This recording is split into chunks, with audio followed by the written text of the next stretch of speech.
What is going on, everyone? This is Eric coming at you from just outside of Hartford, Connecticut. Today, we're going to discuss the Fletcher Cox draft pick trade, which occurred during the 2012 NFL Draft. Now, I'll give you a little background on this trade because I remember this trade the day it happened, the moment it happened. So, essentially, the Eagles were in a weird position and they needed a defensive playmaker, whether it's an offensive, a defensive tackle or a linebacker.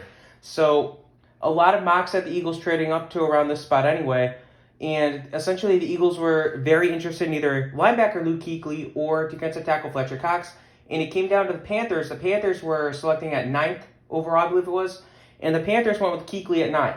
So then when Fletcher fell to 12, the Eagles called the Seahawks and made the trade, and the Seahawks were in a position where they needed a little bit more help than the Eagles did, so they were more than happy to trade down and get a couple more, another pick or two.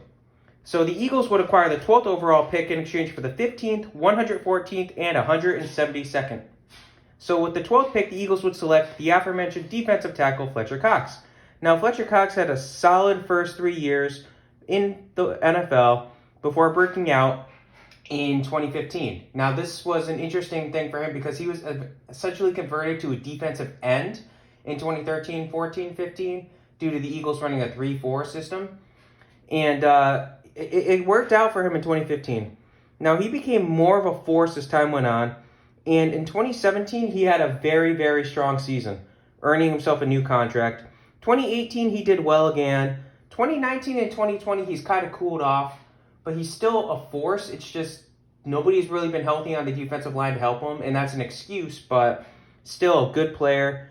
5-time Pro Bowler for the Eagles, 1-time first-team All-Pro, 3-time second-team All-Pro, and he was a member of the NFL 2010's All-Decade team.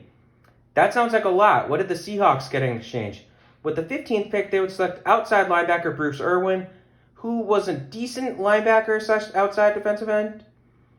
So for 4 years before he walked, he did return to the team for the 2020 season, but that does not count as he left the team.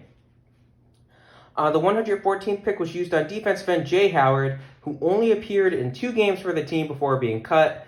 And the 172nd pick arguably became the biggest one of them all when they selected cornerback Jeremy Lane, who was an okay backup for the first 3 years, but he started making interceptions.